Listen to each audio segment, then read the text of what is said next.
is cast all of your fear, your anxiety upon Jesus. Yes. Now, notice that verse 7. Let's look at it in your Bible. Casting all your care, that word, that Greek word there that he uses, your Bible may say care, anxiety, fear, comes from a root word which means solitude or care. And it's the ideal of division or distraction. Okay?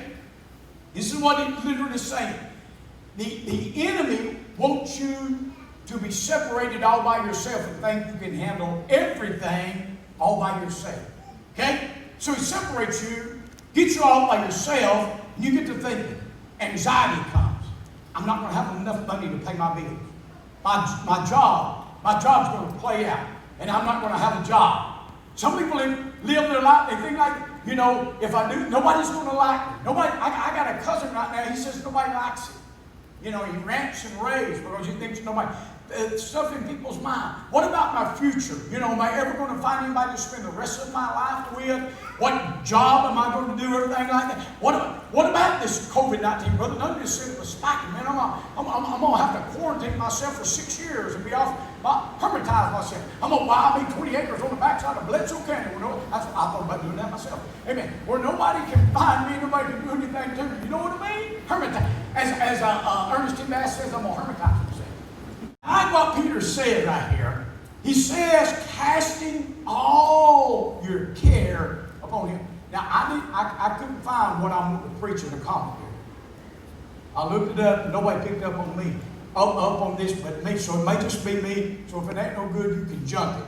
Like Jace does with his food sometimes. When he puts something in his mouth, you know that, Jeff, and he don't like it, guess what happens? He just comes right back out, spits out whatever in your hand. You ever had chewed food put in your hand by a 2-year-old? Yeah. You don't want to put it in your mouth after he's chewed. You know what I'm talking about. This way this ain't no good, right? If this ain't no good, you can spit it out. Well, I thought about Peter said, casting all your care.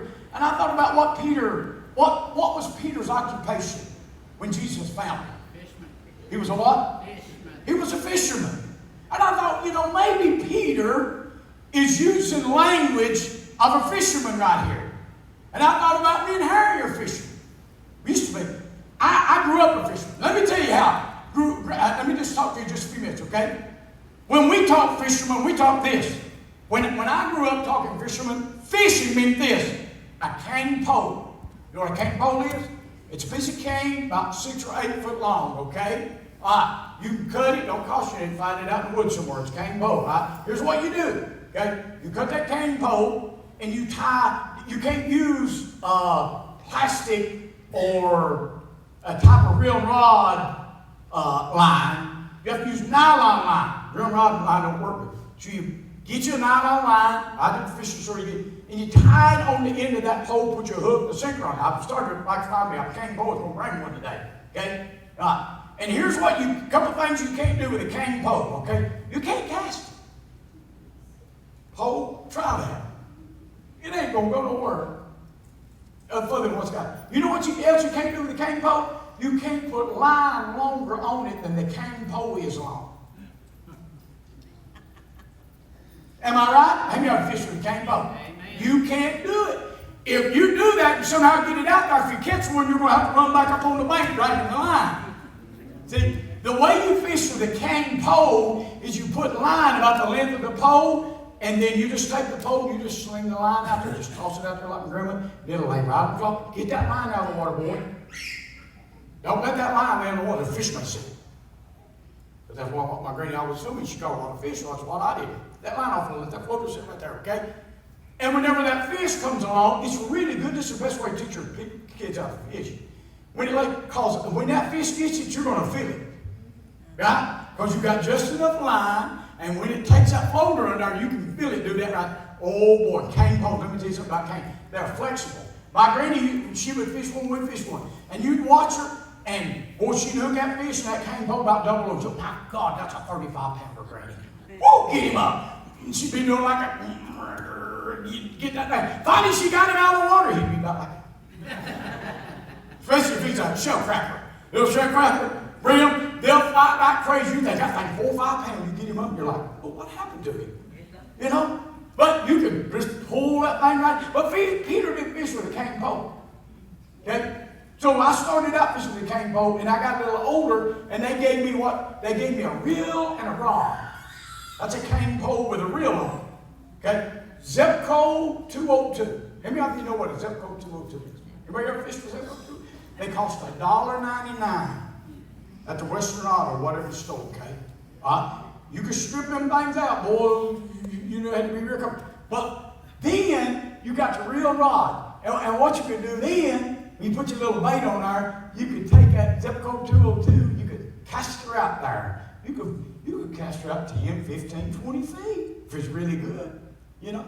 Wait, I'll tell you what you do with the Zepco 202. If you got one and it don't cast good, you know what you do to it? Dip it in the water. Bring it back out. Get a little water in there and just start casting. Man, but you know what? Us boys, we got to casting too. We done more casting than we did fishing. You know why? Oh boy. It went 15 foot this time. Watch this. Oh, that good.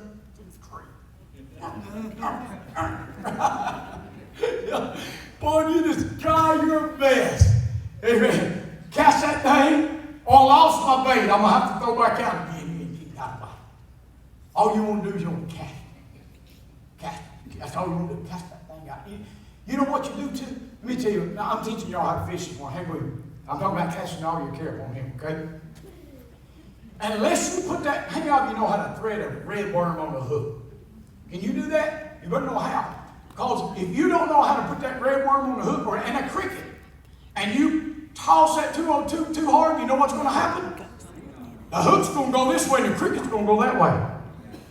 And chicken liver, boy, I'm telling you, unless you tie that on there with a piece of string or a piece of pantyhose or whatever, I mean, you ride back, you cowboy that thing out there. I mean, there goes your hook way over there, the chicken liver's laying under by your leg.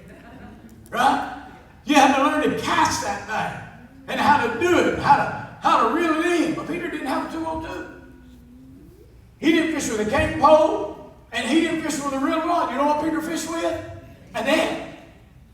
And maybe that's why Peter said, cast all your care.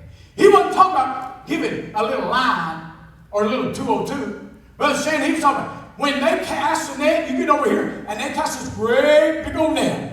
Throw it out there and let her sink down and pull it. As a matter of fact, they caught so many fish one night, began to break their net when they did what Jesus told them to do. Gathered all, you know what we want to do with our fear and our worry and our anxiety? We want to put it on a cane pole. That way, if we don't like it, we can pull it back in. Mm-hmm. Sometimes we'll get a little braver and we'll cast it out there, but guess what? When it gets trouble, guess what? We're going to reel her back in. Amen. We're going to start all over. But can I tell you this morning that Peter would say to us, take every bit of your care, take every bit of your worry, take every bit of your fret, take every bit of your anxiety, and just cast it on Jesus. Just toss it to Jesus. Just give it to Jesus. You know why? For He